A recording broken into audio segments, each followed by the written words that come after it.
मजीद कीमत देकर के उसे खरीद लिया। बादशाह को इत्तला मिली कि बाजारे बगदाद में तो वो कपड़ा बिक गया है और अब्दुल कादिर जिलानी ने खरीद लिया है रज़ी अल्लाह ताला। बड़ा ताज्जुब भी हुआ और थोड़ा सा हैरत भी आई कि मैं खरीद न सका, मैंने वापस कर दिया था और उन्होंने खरीद लिया। उठा हाजिरी देने के लिए दरबार में पहुंचा तो देखा कि आपने उस कपड़े का जुब्बा पहन रखा है और उसके एक हिस्से पे आपने सूफ का फाइबर लगा रखा है। कहा हुजूर आपने ये कपड़ा पहन लिया, खरीद लिया, मैं नहीं खरीद सका था। मतलब जिसे मैं रिफ्यूज कर दिया करूं, कुछ मेरी इज्जत का तो ख्याल रखा कीजिए, मेरी आना करो, मेरे ईगो का ख्याल रखा कीजिए, आप न खरीदा कीजिए। तो आपने कहा कि बादशाह तुम्हारे लिए खरीदना वाकई मुनासिब नहीं था। अगर तुम खरीद के पहनते तो किब्र पैदा होता, गुरूर पैदा होता, अना पैदा होती, सरकशी और इनाद पैदा होता, तफाखुर पैदा होता। और मेरे नजदीक इस सूफ के टुकड़े और इस शरीर में कोई फर्क नहीं है, इसलिए मैं पहनूं तो जायज है, तुम पहनो तो तुम्हारे लिए मुनासिब नहीं। तो सूफिया किराम तसव्वुफ और तसव्वुफ सिफा से भी निकला है। सिफा के माना होते कल्ब को साफ करना। चूंकि सूफिया किराम पूरी जिंदगी अपने कल्ब को साफ करते रहते, अपने कल्ब पे कोई गर्द नहीं पड़ने देते, इसलिए कि कल्ब बड़ा हसास होता है, दिल बड़ा हसास है। The heart is very very sensitive element. दिल बहुत हसास होता है। अगर आप पत्थर पे गर्द बैठाते चले जाए, धब्बा मिट्टी बैठती चली जाएगी, आप महसूस भी नहीं करेंगे। लेकिन दिल पे एक जरा सा गुबार आ जाए तो आईने दिल अंधा हो जाता है। तो कल्ब चूंकि बड़ा हसास होता है, इसलिए सूफिया किराम कभी ये गवारा नहीं करते कि दिल के ऊपर थोड़ी सी भी गर्द बैठे। वो दिन रात दिल की सफाई की कोशिश करते रहते हैं और दिल को उजालते रहते हैं, रोशन करते रहते हैं। इसलिए उन्हें सूफी कहा जाता है। तसव्वुफ के और माना है जिसके माना होते हैं इखलास कामिल के। सूफिया किराम मुकम्मल इखलास पैदा करते हैं, हर काम अल्लाह की रजा के लिए करते हैं, किसी काम में भी नफ्स का शायबा नहीं होता, इसलिए उन्हें सूफी कहा जाता है। ये बहुत से मुश्तक़ात हैं अपने अपने तौर पर। लेकिन आज हम बताएंगे कि सूफी इंसान बनता कैसे। मैं बता रहा था कि हम इंसान हैं और इंसान दो चीजों से मुरक्कब है। एक चीज नजर आती है और एक चीज नजर नहीं आती। इंसान दो चीजों से बना हुआ है। इंसान is made of two things, soul and body, रूह और जिस्म। You can feel, you can see, you can touch, you can measure, you can realize, you can comment on the body, but you can't see, can't realize, can't feel, can't touch, can't measure, can't watch, can't observe, can't visualize the soul. आप जिस्म को देख सकते हैं कि कितना लंबा है, कितना छोटा है, कितना बड़ा है, कितना पतला है, कितना दुबला है, कितना खूबसूरत है, कितना गोरा है, कितना काला है, कितना चप्पाफ है, कितना बीमार है, कितना सेहतमंद है। लेकिन रूह को आप नहीं देख सकते। लेकिन अजीब बात है, जिसे आप देखते हैं वो कुछ नहीं है और जिसे नहीं देखते वही सब कुछ है। The matter is very surprising situation. The body which you can realize, can see, can feel, can touch is nothing. And soul which you can't see, can't realize, can't touch, can't imagine, you can't imagine. The soul is everything for you.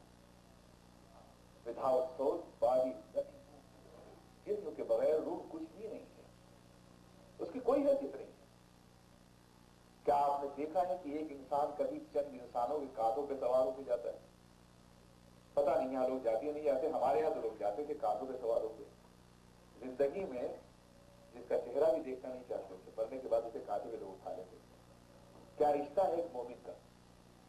कलमा पढ़ने वाला है, चाहे उससे कोई दोस्ती हो या ना हो, कोई मोहब्बत हो या ना हो, कोई ताल्लुक हो या ना हो, आपके तबके का हो या ना हो, आपके ग्रुप का हो या ना हो, आपके खानदान का हो या ना हो, आपके इलाके का हो या ना हो, आपकी बस्ती में मर गया है, तो चाहे आपका कांधा कितना ही ऊंचा कांधा क्यों ना हो, आपके लिए वाजिब है कि आप उसे कांधे को उठा के कब्रिस्तान ले जाए।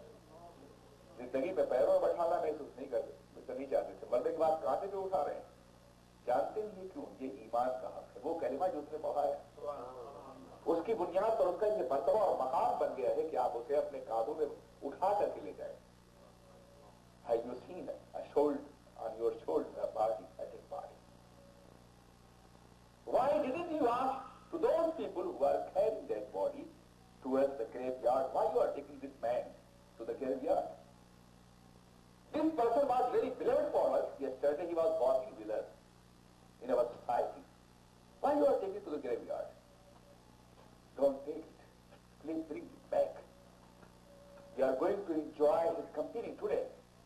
Nobody will listen to you. Nobody will bring it back to you.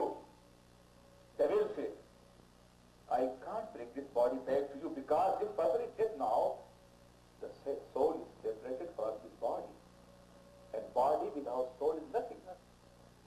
Soul रूह इसके जिस्म से जुदा हो गई है, इसलिए बगैर रूह के जिस्म की कोई हैसियत नहीं है. जिस्म बेजान है, तकियों में मिट्टी के अंदर दबा दिया जाएगा, कब्रिस्तान में कीड़ों और मकोड़ों की खिजा बन जाएगा. पता चला असल जिस्म नहीं है, असल रूह है. रूह निकल जाए तो जिस्म की कोई हैसियत नहीं. रूह निकल जाए तो महबूब और प्यारा वजूद भी अपने घर में रखा नहीं जाता है, कब्र में दबा दिया जाता है. लेकिन ये कितना बड़ा अलमिया है कि हम जिस्म संवारने की दिन रात कोशिश करते हैं, जिस्म को आरास्ता करने की दिन रात कोशिश करते हैं, जिस्म को दिन रात लिबास पहनाते हैं, खूबसूरत से खूबसूरत लिबास, बेहतरीन से बेहतरीन ग़िज़ा फराहम करते हैं. लेकिन रूह के बारे में हमें मौका नहीं होता कि जिंदगी में कभी सोचें अपनी रूह के बारे में. This is a great tragedy in our life, a great deadline. We are thinking about our body, we are decorating our body, we are providing all kind of food and luxury things for our body, best clothes for our body, best shelter for our body, the nice house for our body. But we do not think about soul, which is everything for us, which is only the means of our life. Without soul we are nothing. हम अपनी body को संवारने के लिए, अपने जिस्म संवारने के लिए सब कुछ करते हैं, लेकिन अपनी रूह के बारे में हम कभी नहीं सोचते, कभी नहीं गौर करते, कभी अंदाजा नहीं होता. मेरे अजीज, जिस तरह से इंसान जिस्म और रूह का मजमुआ है, इसी तरह से इस्लाम भी दो चीजों का मजमुआ है. उसमें भी एक चीज नजर आती है और एक चीज नजर नहीं आती. और अजीब आलम है कि जो नजर आता है वो कुछ भी नहीं है, और जो नजर नहीं आता वही सब कुछ है. इस्लाम दो चीजों का मजमुआ है, अकीदा और अमल. अकीदा रूह है. जिस तरह से बॉडी में रूह नजर नहीं आती, वैसी अकीदा नजर नहीं आता. कोई नहीं जानता कि ये शख्स अपने अल्लाह से कैसा ताल्लुक रखता है.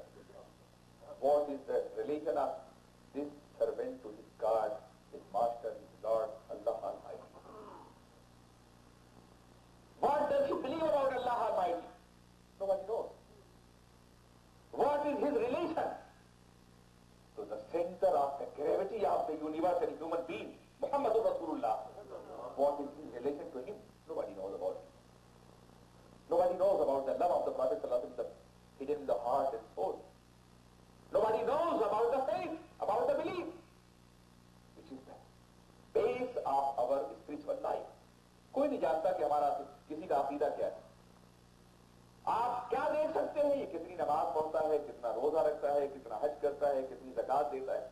You can see only action, activities, अमल, worship, prayer, Hajj, zakat, but you can't see his faith, his belief, his heart, his sincerity, the deepness of actions in their heart, you can't see.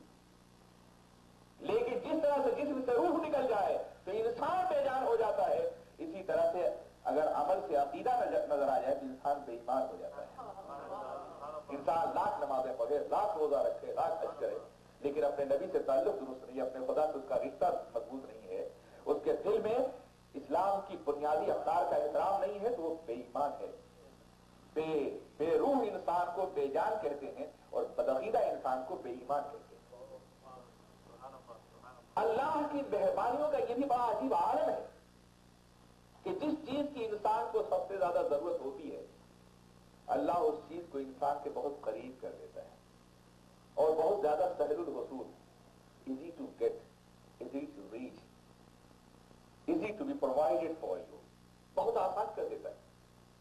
मिसाल के तौर पर ठहरने के लिए जमीन की जरूरत है, तो अल्लाह ने जमीन को कदमों के नीचे पैदा कर दिया। अगर जमीन जरा इधर उधर होती तो क्या होता, हम ठहर सकते थे क्या, हमारा वजूद होता। ठहरने के मुकाबले पानी की कम जरूरत है। We need water but not just like earth. We can live without water a few hours, few days also. That's why Allah has created water but not easy just like the land. Enter the land, you have to dig the land, then you get the water. अल्लाह ने पानी भी पैदा किया है मगर जमीन के अंदर पैदा किया है, इसलिए कि पानी के बगैर चंद घंटे आप जिंदा रह सकते हैं। इसलिए अब आप जमीन को खोदिए और पानी हासिल कीजिए। जमीन की तरफ से आपके पैरों के नीचे पानी नहीं है हर जगह, लेकिन पानी के मुकाबले में ग़िज़ा की और कम जरूरत। You can live without food 1 week, sometimes 10 days, more than 10 days. That's why you have to cultivate the food for you. आप मौसम का इंतजार करें, आप फसल उगाएं, गल्ला पैदा हो, फिर आप खा सकते हैं। लेकिन एक चीज की इंसान को ऐसी जरूरत है जो मिट्टी से भी ज्यादा है, पानी से भी ज्यादा है, फूल से भी ज्यादा है। जानते हैं वो चीज क्या है? हवा है। You cannot live even 1 moment of your life, 1 second of your life without air. अजीब बात है, कसम खुदा की, कुदरत की अजमत को तो देखें आप, कुदरत के कमालात का जायजा तो लिया। Can you think about the greatness of the creation of Allah almighty before? If you build a building on the surface of the water, people will say this building will not stay for a long time. अगर पानी की सतह पे कोई building बनाए तो आप कहेंगे ये बिल्डिंग ठहरेगी नहीं। रेत से कोई इमारत बनाए तो रेत की इमारत को कैसे ढह जाएगी। लेकिन अल्लाह ने हमारी जिंदगी की इमारत हवा पे खड़ी कर दी। But the building of our life is based on the air. हवा के ऊपर खड़ी हुई है वो, और हम जी रहे हैं, सांस ले रहे हैं, बोल रहे हैं, चल रहे हैं, फिर रहे हैं। कितना अजीब, अहसनुल खालिकीन, how great creator he is almighty Allah. वो अल्लाह कितना अजीम क्रिएटर, कितना अजीम खालिक है कि उसने हमारी हयात की बिल्डिंग हवा में खड़ी कर रखी है। हर नफे के फिर मीर अवध मुमिद हयात बच्चू बैरू आमद वो पर रहे जात। हर सांस जो अंदर जाती है जिंदगी को बढ़ाने वाली है, बाहर आती है तो रूह को तस्कीन देने वाली है। बस पर हर नफसे 2 शुक्र वाजिब है, चुनांचा हर सांस पर 2 शुक्र वाजिब है। अगर अंदर जाने वाली सांस बाहर न आए तो इंसान जिंदा न रह सके, बाहर आने वाली सांस अंदर न जाए तो इंसान जिंदा न रह सके। तो इंसान की जिंदगी की इमारत हवा पे खड़ी, इसलिए अल्लाह ने हवा को पैर के नीचे नहीं पैदा किया, जमीन के नीचे नहीं पैदा किया, मौसमों और मेहनतों का पाबंद नहीं किया, बल्कि नाक के नीचे पैदा कर दिया। आप जहां भी हो सांस लेते रहेंगे, जिस मकाम पे भी हो सांस लेते रहेंगे, खलवतों में तो भी जलवतों में हो, इसीलिए खला को मुहाल करा दिया गया।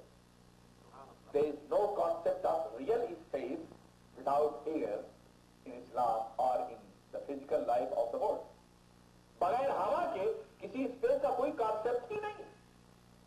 अल्लाह ने हवा हर जगह पैदा की, इसलिए कि हर जानदार के लिए हवा की जरूरत थी, तो उसे नाक के करीब पैदा कर दिया गया।